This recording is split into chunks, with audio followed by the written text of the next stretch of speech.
صفی اللہ ایک متوسط حال نوجوان تھا۔ اس کے ماں باپ مر چکے تھے، اس کی کوئی اولاد بھی نہیں تھی، صرف وہ تھا اور اس کی خوبصورت بیوی ستارہ تھی۔ وہ بہت تمیزدار، سلیقہ شور اور باشعور عورت تھی۔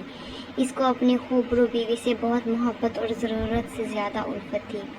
ایک دن کی جدائی اس پر گراں گزرتی تھی۔ اس بے پناہ محبت نے اسے تلاش معاش میں جانے سے باز رکھا۔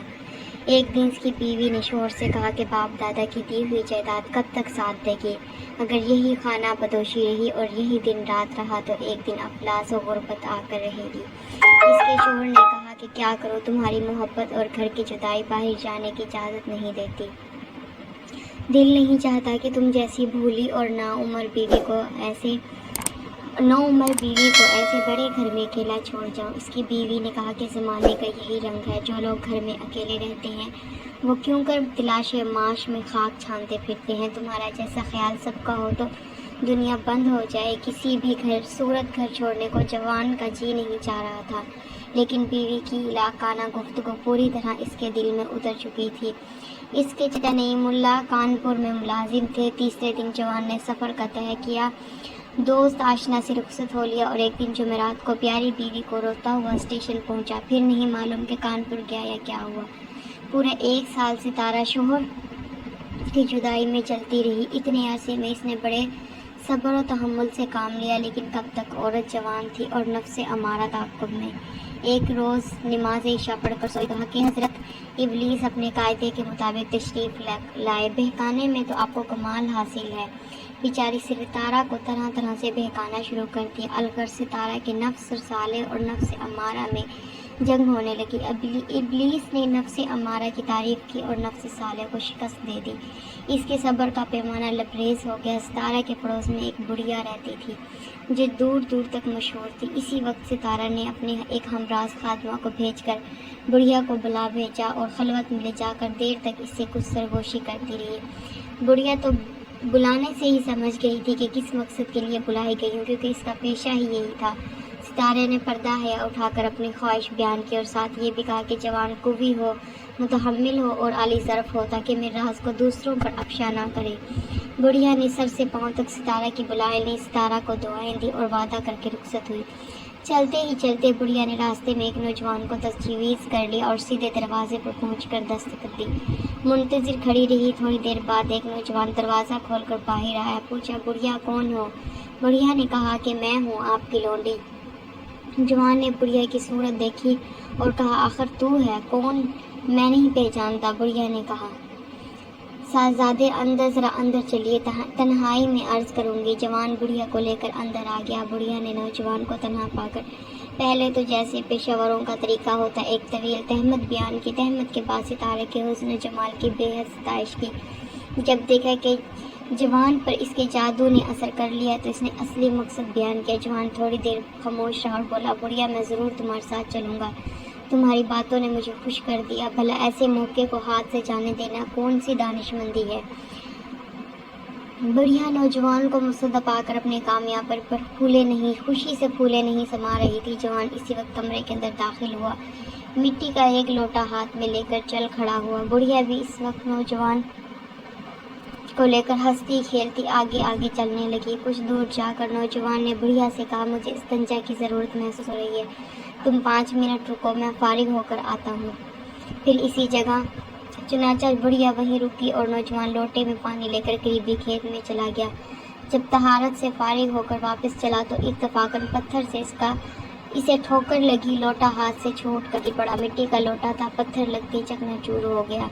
نوجوان نے لوٹے کو ٹوٹا دیکھا تو زاروں کی طرح رونا شروع کر دیا۔ بڑھیا نے جب رونے کی آواز سنی تو بدحواس ہو کر دوڑی چلی آئی۔ نزدیک آ کر رونے کا سبب پوچھا تو نوجوان نے کہا، میرا لوٹا ٹوٹ گیا۔ یہ سن کر بڑھیا کہکہ لگا کر ہنسی اور کہا، میاں یہ رونے کی کون سی بات ہے؟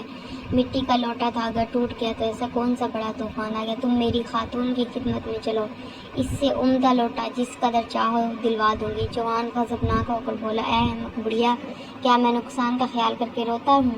بڑھیا نے کہا، اگر ایسا نہیں تو پھر کیا بات ہے؟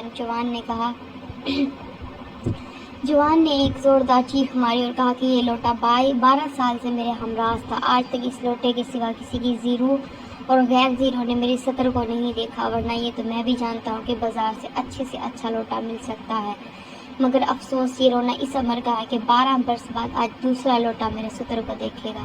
اتنا کہہ کر نوجوان نے بہنے سے زیادہ رونا شروع کر دیا، اتنا رویا کہ اس پر غشی طاری ہوگی۔ اب بڑھیا کبھی نوجوان کی صورت دیکھتی، کبھی اپنی ناکامی پر نظر کر کے غمگین ہوتی۔ جب وہ نوجوان کو دیکھتی تو اس پر رحم آتا، اور جب اس کے رونے کے سبب پر غور کرتی تو اسی ہنسی آتی۔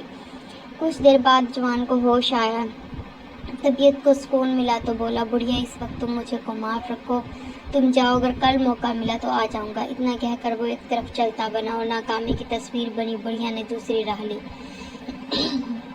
جب مکان پر پہنچی تو ستارہ بےتابی سے اس کا انتظار کر رہی تھی۔ بڑھیا کو دیکھ کر خوشی کے مارے بستر سے اچھل پڑی، کیونکہ وہ سمجھی تھی کہ بڑھیا میرے لیے خوب عمدہ شکار کر کے لائی ہوگی۔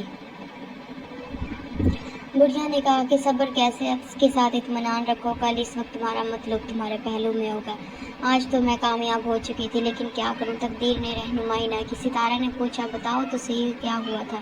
بڑھیا نے شروع سے آخر تک سارا قصہ کہہ سنایا۔ عجیب و غریب قصہ سن کر ستارہ کا دل بھر آیا اور ایسا پھوٹ پھوٹ کر روئی کہ بڑھیا اس جوان کا رونا بھول گئی۔ اس نے ایسا تماشا اپنی زندگی میں کبھی نہیں دیکھا تھا اور بالکل ہکا بکا ہو کر دیکھنے لگی۔ جب ستارہ کا رونا ذرا کم ہوا تو پوچھا، بی بی آپ کے رونے کا سبب مجھے معلوم نہیں ہوتا؟ ستارہ نے کہا کہ اے بڑھیا، میں اپنی قابل نفرت زندگی پر روتی ہوں۔ مجھ کو شیطان رب سے ہمارے نے گناہ میں مبتلا کر دیا، بے حیائی کی شہوت نے میرے دل کو سیاہ کر دیا۔ بے حیا زندگی سے تو مر جانا ہی بہتر ہے۔ افسوس نوجوان نے مٹی کے لوٹے کو اپنا ستر دکھانا پسند نہ کیا، اور میں غیر مرد کو اپنا ستر خوشی خوشی دکھانے پر راضی ہو گئی۔ خاوند کا خیال بھی نہ آیا اور اس کی سالہ سال محبت کو بھول گئی۔ بڑھیا ستارہ کی باتیں سن کر دم خود ہو رہ گئی۔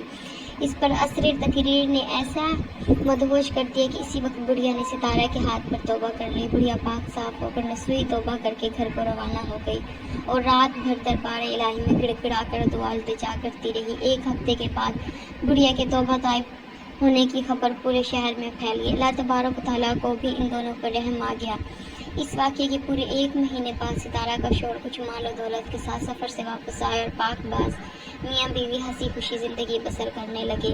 جب اس بڑھیا نے توبہ کر لی، اللہ تعالیٰ نے غیب سے اس کے رزق کا انتظام کچھ یوں کیا کہ ستارہ کا شوہر چونکہ کافی مال و دولت کما کر لایا اور اس کا شمار شہر کے امیروں میں ہونے لگا، گھر کا چلن دوسرا ہو گیا، اس لیے اس کو ایک تمیزدار عورت کی ضرورت محسوس ہوئی جو امور خانہ داری میں ستارہ کی مدد کرے، اس کا ہاتھ بٹائے۔ بڑھیا سے اچھی کون سی عورت اب ستارہ کو ملتی؟ اس نے غنیمت جان کر بڑھیا کو بلا لیا اور بڑھیا نے اس کو غنیمت جان کر اپنی ساری زندگی نہایت عزت اور خیر خواہی کے ساتھ